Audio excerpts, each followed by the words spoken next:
పూరా లోకల్ కోరుతా ఉన్నాం. ముందు ఒక మహిళ మీడియా మిత్రులు ఏందా మీరు ప్లీజ్ దయచేసి ఇది మీరేందయ్యా మీడియా వాళ్ళు ఏంటి కూర్చుంటే తప్పేంటి కూర్చొని ప్లీజ్ కూర్చొని దయచేసి పోలీస్ వారిని కోరుతున్నాం. కొంచెం పద్ధతి జరగండి మీరు రండి. అలాగే డిడి శేషల్ గారిని కోరుతా ఉన్నాం. మేడం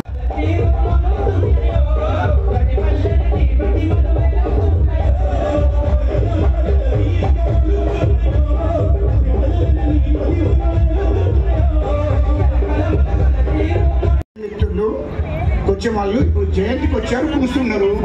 పర్వాలేదు వాళ్ళ సమస్య. మీరెందుకు పరిశీలన అవుతున్నారు?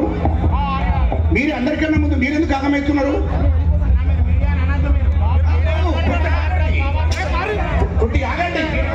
కూర్చో తమ్ముడు కూర్చో కూర్చో కూర్చో కూర్చో ఇక కూర్చో తమ్ముడు కూర్చో ఏంటిది